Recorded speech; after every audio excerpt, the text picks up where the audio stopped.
알겠습니다. 예, 말씀 같이 나누도록 하겠습니다. 저희는 계속해서 매일 성경의 순서에 따라서 사무엘상을 읽어 나가고 있습니다. 오늘 우리가 같이 생각해 보려고 하는 14장의 얘기 속에는 크게 두 인물이, 대조되는 인물이 등장하죠. 아버지와 아들이기도 하고 사실은 세대를 대표하기도 하지만 어떤 면에서는 상당히 종교적인 사람과 상당히 세속적인 사람을 대표하기도 하는 그런 대조적인 두 인물이 등장합니다. 요나단과 사울이죠. 언뜻 보기에 이 둘은 금방 말씀드렸던 것처럼 제너레이션, 두 세대를 대표하기도 합니다. 기성세대와 새로 올라오는 세대. 그렇죠? 또 어떤 면에서는 권위와 실용을 상징하기도 합니다. 그렇지만 사실은 잘 들여다보면 이 둘의 얘기를 통해서 성경이 얘기하려고 하는 것이 그렇게 간단하지만은 않다라는 것을 볼 수 있습니다. 또 한 가지 제가 오늘 여러분들하고 나누기를 원하는 건 뭐냐면 성경의 얘기가 결론이 무엇인가를 도출하기 위해서 우리에게 얘기하고만 있지는 않고요. 또 하나는 그 결론으로 간다고 하더라도 그 결론으로 가는 과정 가운데 성경의 얘기가 제법 구조적으로 재밌게, 위트 있게 혹은 구조적으로 이렇게 섬세하게 짜여져 있다라는 겁니다.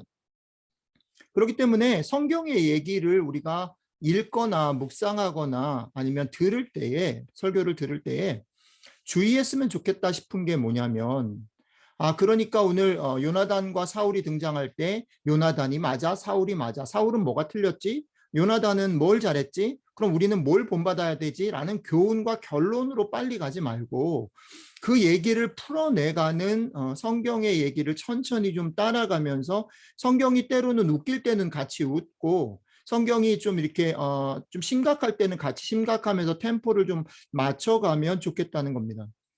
우리 속에 익숙한 습관은 뭐냐면 결론에 빨리 도달해서 그래서 오늘 우리에게 주는 교훈에 도달하는 게 우리의 습관이지만 제가 여러분들한테 제안하고 싶은 건 뭐냐면 그 습관을 잠깐 멈추고 오늘 성경이 얘기하려고 하는 속도와 그 구조를 따라서 천천히 한번 가보자라는 겁니다. 금방 말씀드렸던 것처럼 교회 생활을 오래 한 사람들일수록 성경을 읽을 때 빨리 결론에 도달하고 싶어 하는 그런 습관에 젖어 있습니다. 오늘도 마찬가지입니다. 겉으로 보기에 오늘 이야기는 사울의 꼰대스러운 모습, 사울의 굳어져 있는 종교적이고 율법적인 모습을 배경으로 요나단의 대단히 자유분방하고 실용적이며 적극적인 모습들을 지지하고 설득하는 것처럼 읽을 수 있습니다. 그러니까 사울의 모습과 대조돼서 요나단의 모습이 답이고 사울의 모습은 우리가 지양, 그러니까 피해야 되는 그런 모습인 것처럼 보일 수 있습니다. 그러나 이렇게 질문해 보지요. 오늘 본문 속에서 성경이 그러면 사울은 틀렸다라고 얘기하고 요나단은 맞다라는 얘기를 하고 싶은 걸까요? 그렇지만은 않다라는 겁니다.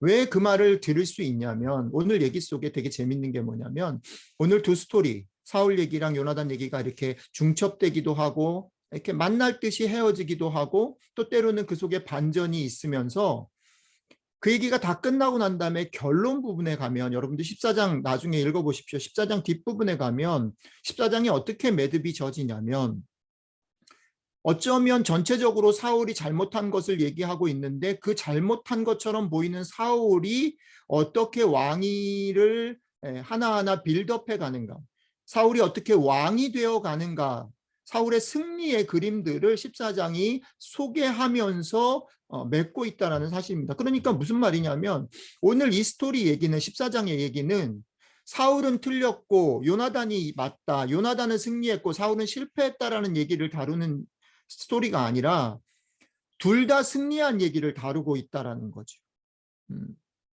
그러니까 성경은 오늘 누가 잘했는가라는 얘기를 하는 것이 주된 관심이 아니다라는 것을 눈치챌 수 있어야 한다라는 겁니다.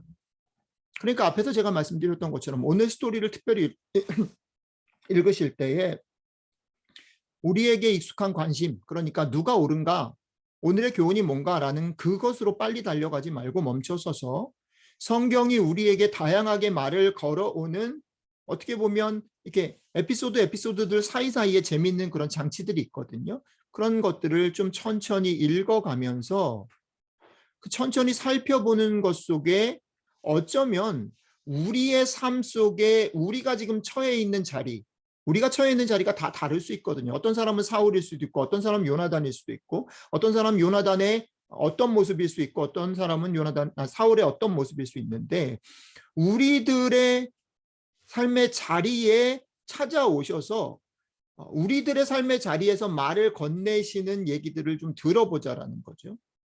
성경은 그런 면에서 결론으로 막 달려가는 교훈집이 아니고 이야기라는 거예요. 이야기를 풀어나갈 때 어떨 때는 작은 오솔길을 따라가기도 하고 내 강을 건너기도 하고 산을 오를 준비도 하고 이런 어떤 여정들을 따라가는 이야기라는 거죠. 이 이야기들을 따라가면서 제가 부탁드리고 싶은 건 여러분들의 삶의 자리에서 그 이야기를 한번 나에게 주는 말을 건네므로 한번 들어볼 수 있으면 좋겠다라는 겁니다. 자, 오늘 얘기를 조금 더 설명을 좀 해보도록 하죠. 앞에서 말씀드렸던 것처럼 오늘 얘기는 성공과 실패의 얘기가 아니라 두 성공의 이야기라는 겁니다. 그러니까 어디를 벗어나요? 누가 옳은가를 벗어나는 겁니다. 재밌는 건 이 얘기가 묘하게 만나고 엇갈리고 같은 듯 다른 듯 배치되어져 있고 소개되어 있다는 겁니다. 여러분들이 14장을 한번 다시 시간을 내서 이번 주 중에 한번 읽어보시면 좋겠어요. 읽어보시면 사실은 요나단 얘기가 나오다가 사울 얘기가 나오고 사울 얘기 나오다 다시 요나단 얘기가 나오고 이게 뒤섞여 있어요. 그래서 요나단 얘기가 마치 사울 얘기랑 관계 있는 듯이 보이지만 사실은 시간적으로 공간적으로 비껴가면서 두 얘기는 진행됩니다. 그런데 여러분들이 그걸 읽을 때 어떤 것을 주목하시면 좋겠냐면 사울 얘기와 요나단 얘기는 뭐가 같고 뭐가 틀린가라는 것을 주목해 보시면서 천천히 읽어가시면 좋겠습니다. 뭐가 같을까요? 둘 다 전쟁 중이라는 게 같지요. 요나단도 지금 블레셋과 전쟁을 하고 있고 사울도 블레셋과 전쟁을 하고 있어요. 그리고 또 하나 같은 건 뭐냐면 둘 다 승리했다라는 겁니다. 사울도 승리했고 요나단도 승리했어요. 그런 면에서 앞에 말씀드렸던 것처럼 이 두 얘기는 전쟁담 혹은 승리담에 관한 이야기입니다. 그런 면에서 전쟁을 승리하기 위해서 요나단에게는 요나단을 따르는 종이 있고요. 사울에게는 사울을 따르는 제사장과 백성이 있습니다. 이 두 그룹, 그러니까 요나단을 따르는 종과 사울을 따르는 제사장과 백성 이 두 그룹은 지도자인 사울과 요나단에게 순종합니다. 그리고 지도자를 따르는 이 순종의 결과로 승리를 쟁취하는 거지요. 그리고 이 전쟁을 수행함에 있어서 요나단에게도 용기가 필요했고 사울에게도 용기가 필요했다라는 것을 우리는 공통적인 것으로 발견할 수 있습니다. 공통적인 걸 정리하면 다시 그 결론으로 돌아가요. 사울도 승리했고 요나단도 승리했는데 요나단과 사울이 승리하기 위해서는 그의 지도력에 순종하며 따랐던 그런 백성들과 사람이 있었고 그들에게 용기가 있었기에 전쟁에 승리했다라는 겁니다. 그런데 여기까지가 같은 거예요. 그런데 같은 전쟁의 승리로 가는 이 길에 미세하게 다른 점이 드러나죠. 그 다른 점들도 우리가 좀 살펴볼 필요가 있을 것 같아요. 일단 지도력에 순종했던 사람이 두 종류죠. 하나는 요나단을 순종했던 사람 누굽니까? 한 명이에요. 그죠? 그런데 사울을 순종했던 사람은 다수죠. 백성들, 제사장, 다수입니다. 전쟁 수행 방법에 있어서 요나단은 전통적인 방법을 택하지 않고 무모한 방법을 택하죠. 그죠? 그런데 사울은 제사장 법궤도 가져오게 하고 또 여러 가지 전통적인 방법으로 그리고 전쟁에 이기기 위해서 이기는 분위기를 꺾지 않고 분위기를 해치지 않기 위해서 먹는 것까지 줄여가면서 공격하게 하는 그런 전통적인 방법을 쓰죠. 그 둘의 차이가 있어요. 그리고 더 큰 차이가 되게 중요한 차이가 뭐가 있냐면 요나단의 모습은 대단히 그의 몸에 배어있는 그냥 평소 하던 모습들을 그냥 하고 있는 듯이 보여요. 그런데 사울은 본문 속에 여러분들이 14장을 한번 천천히 읽어보시면 더 확연하게 느낄 수 있는데 사울은 자신이 한 말에 대해서 되게 과하게 확신을 가지고 얘기합니다. 예를 들면 뭐 누가 잘못했느냐는 걸 가리는 데 있어서 자기 아들이 그랬을 거라고 생각을 안 하고 있는 백성들이 잘못했을 거라는 확신 속에서 만약에 내 아들이라도 분명히 죽여야 됩니다. 이런 확신적인 발언들을, 확언하는 발언들을 많이 하고 있어요. 그리고 재밌는 건 뭐냐면 이런 대조들이 나오는 사이사이에 뭐냐면 성경은 위트와 유머를 담아요. 그리고 반전을 담습니다. 14장을 그러니까 천천히 읽어보시면 참 좋겠습니다.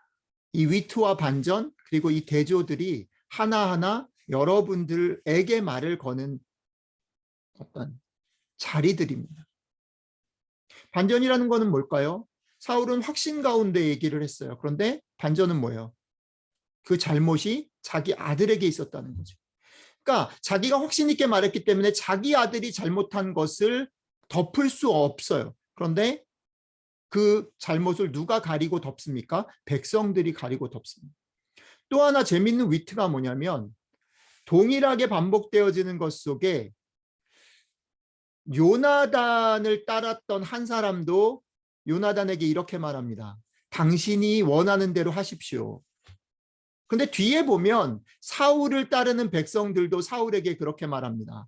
당신이 원하는 대로 하십시오. 이건 성경이 말하는 대단히 센 조크예요. 둘 다 말은 똑같아요.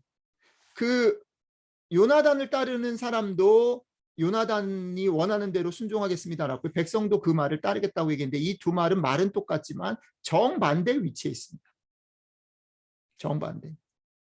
요나단을 따르는 사람은 진심으로 요나단을 신뢰하고 동의해서 그 말을 했지만 백성들은 어쩔 수 없어서 사울이 가지고 있는 그 권위 앞에 개기면 문제가 생기니까 시끄러울 수도 있고 어려울 수 있으니까 그저 침묵하는 태도로 당신의 말대로 하십시오라는 말을 했습니다.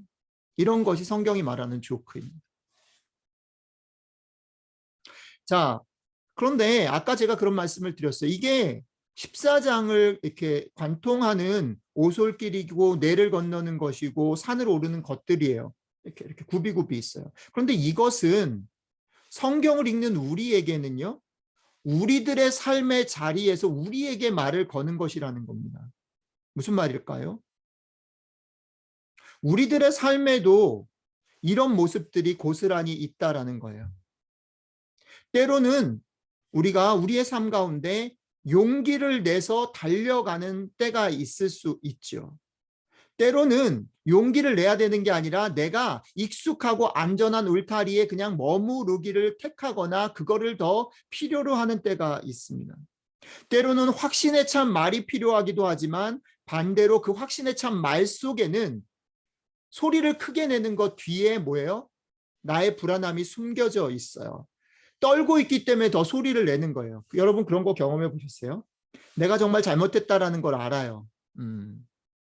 근데 내 와이프나 내 남편이 아니면 아이들이 그걸 탁 건드려. 숨기고 싶은데 탁 건드려. 그럼 어떻게 반응해요? 더 크게 소리를 질러버리는 거예요. 아니라고 그렇게 얘기하는 거예요. 그냥 아니라고 얘기해도 되는데 아니라고 얘기하는 거예요. 지금 사울의 모습이죠. 그런데 그게 우리들의 모습이라는 거죠. 그렇죠?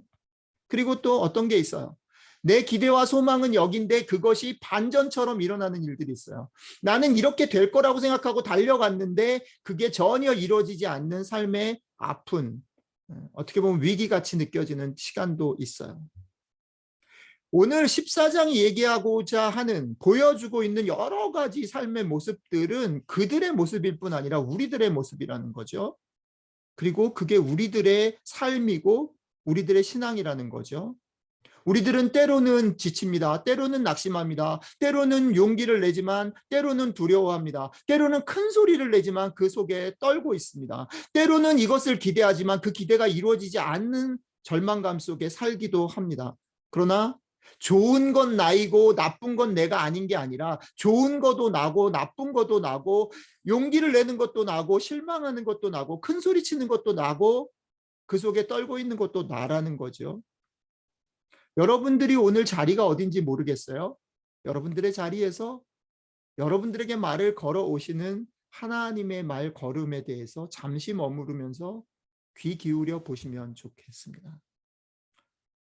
오늘 얘기를 사실은 말씀을 준비하면서 저는 오늘 사실은 성경 얘기보다 이 얘기를 좀 하고 싶어요. 이 노래만 소개해도 저는 충분하다고 생각해요. 제가 지난 한 달 동안 한국에 가 있으면서 여러 가지 축복을 경험했는데 그중에 하나, 우리 엄마랑 같이 있으면서 한국의 TV를 계속 볼 수밖에 없는 게 축복이었는데, 그중에 하나가 뭐냐면 월요일 저녁만 되면 우리 어머님이 TV를 고정하시고 JTBC를, 모르시는 JTBC를 트셔가지고 뜨거운 싱어즈라는 그 쇼를 같이 봐요. 그럼 우리 엄마는 처음부터 울어. 계속 울어. 계속 우는데, 이게 이제 다음 주 월요일 날 끝나요. 지난주 월요일 날 이제 이분들이 목표로 한 백상 예술 대상에 이분들이 준비한 100일 동안 준비한 그 노래를 불렀어요. 그 노래는 This is me라는 노래예요. 그래서 오늘 저는 오늘 말씀의 결론으로 이 노래 가사를 소개하고 잠깐 마무리를 지으려고 합니다. 제가 가사를 읽어 드릴게요. 이 가사는 원래 그 원곡인 This is me, The Greatest Showman이라는 그 뮤지컬의 원곡을 이 쇼를 구성했던 지휘했던 김문정 씨하고 잔나비의 최정훈 씨가 그들의 상황에 맞게 번안해서 노래한 가사입니다. 캄캄한 어둠 속으로 새어오는 바람, 내몰리던 작은 몸짓들, 누군가에겐 또 잊혀질까 뒤척이다 깨어 창백한 아침을 보내. 난 허물어진 꿈을 추스려 살아낼 오늘을 위해 또다시 일어나. 노래를 부르면 강은 불어나 저 벽을 넘고서 땅을 삼켜라. 나는 믿어, 나를 믿어. 이건 내 눈물이야. This is me. 차가운 세상을 향해 뜨겁게 소리쳐 발을 구르자. 괜찮아, 나를 봐. 이건 나의 몸짓이야. This is me. 그 밤에 멈춰선 나의 친구야. 두려워 마. 잊지 마. 누구도 너를 막지 못해. 우리 거칠은 밤하늘로 달려가 밝게 타올라 불꽃놀이처럼 허물어진 꿈을 추스려 살아낼 노래를 부르자. 이젠 우리 알아. 힘에 겨우면 고개를 떨구렴. 겁에 질리면 눈을 감으렴. 너의 눈물, 그 아픔 모두 너의 노래야. This is me. 차가운 세상을 향해 뜨겁게 소리쳐 발을 구르자. 괜찮아, 우리를 봐. 우린 결코 멈추지 않아. This is me. 제가 설교 원고 뒤에 링크를 2개 걸어드렸는데 이미 보신 분들도 있겠지만 나중에 한번 보시면 좋을 것 같아요. 이 쇼를 전체를 다 못 보신 분들도 제가 링크 걸어드린 것들을 보시면 감동이 있을 거라고 생각합니다. 오늘 말씀과 이 노래는 너무너무 절묘하게 맞아떨어지는 부분이 있습니다. 그 부분에 대한 얘기를 하면서 오늘 얘기를 마치려고 해요. 여러분들과 저의 삶은 무엇에도 기대거나 의존할 필요 없이 충분히 우리 자신들의 것이다라는 겁니다. This is me. 그렇죠? 성경은 오늘 그 얘기를 하는 것 같아요. 기대지 말라는 거죠. 사울은 법궤에 기대고 사울은 율법에 기대고 편안한 것이 뭔가 있었으면 좋겠다고 기대죠. 그러나 그러지 말라는 겁니다. This is me. 그것에 기대지 않고 사는 삶이라는 건 때론 힘들 수 있고요. 자신이 없을 수도 있고 두렵거나 겁이 날 수도 있어요. 뭔가 기댈 만한 게 있는 게 더 든든할 수 있죠. 그래서 우리는 기대지 않고 This is me, 나로서 산다라고 말할 때 때로는 울기도 하고 떨기도 하고 주저앉기도 합니다. 하지만 이 모든 것이 앞에서도 말씀드렸듯이만 여러분들의 눈물이고 노래이고 여러분들의 몸짓입니다. 그것이 성공으로 갔기 때문에 여러분이고 그것이 비참한 모습이기 때문에 여러분이 아닌 것이 아니고 그 모든 것이 여러분들의 눈물이고 노래이고 몸짓이라는 것입니다. 그리고 그 모든 것이 여러분 자신입니다. 그러니까 지금 노래 가사가 조용히 그러나 강력히 우리에게 권면하는 것처럼 꿈을 추스리고 자리를 걷고 일어나서 힘차게 노래를 부르고 발을 구르고 우리들의 삶을 멈추지 않으시기를 바랍니다. 그리고 한 가지 더는 맨 마지막 구절이 저는 좋은데요. 당신이 혼자가 아님 또한 기억하시면 좋겠습니다. 맨 마지막에 가사가 바뀌어요. 앞에는 괜찮아 나를 봐였는데 맨 마지막에 괜찮아 우리를 봐라로 바뀌어요. 그렇죠? 이건 당신의 노래일 뿐 아니라 우리의 노래라는 거죠. 중간에 여러분들 나중에 미디어 클립을 보시면 나오겠지만 중간에 그 합창단 중에 제일 나이 많은 김영욱이라는 탤런트 분이 부르는 파트가 있어요. 그 파트 가사가 이래요. 힘에 겨우면 고개를 떨구렴. 겁에 질리면 눈을 감으렴. 내 눈물 그 아픔 모두 너의 노래야. 그게 그 파트를 가장 나이 많은 분이 불러서 더 저는 감동이라고 생각해요. 되게 적극적으로 살아야 될 것을 강조하는 전체적인 맥락 가운데 이건 사실은 떨어져 있지만 이것도 너의 노래인 거죠. 힘에 겨우면 너무 서둘러 가지 않아도 돼요. 고개를 떨구는 걸 속상해하지 말자는 거죠. 겁에 질리면 눈을 감아도 돼요. 쉬었다 가면 된다는 거죠. 그러나 포기하지 말자는 거죠. 좋은 것만이 아니라 나쁜 것, 씩씩한 것만이 아니라 움츠려드는 것도 나이고 그것이 나의 노래라는 거죠. 그렇게 일어나서 노래를 부르신 후에 그렇게 일어나서 힘차게 다시 여러분들의 삶을 사신 후에 이 노래를 맨 마지막처럼 우리인 다른 사람들에게 불러주시는 여러분들과 제가 됐으면 좋겠습니다. 오늘 사울과 요나단의 얘기는 그런 면에서 둘 다 승리했다라고 우리에게 얘기합니다. 사울은 틀렸고 요나단은 옳은 것이 아니고 우리는 때로는 사울이 될 수도 있고 요나단이 될 수도 있어요. 그죠? 어떤 모습이든지 그게 다 나라는 것을 받아들이고 그러나 포기하지 않고 이 노래를 부를 수 있으면 좋겠습니다. 서두르지 말고 제가 좋아하는 말이죠. 또박또박 천천히 그러나 같이 걸어가면서 여러분들의 삶뿐 아니라 여러분들을 만나는 사람의 삶도 격려하며 같이 걸어가는 한 주간이 되셨으면 좋겠습니다. 기도하겠습니다. 예, 주님 고맙습니다.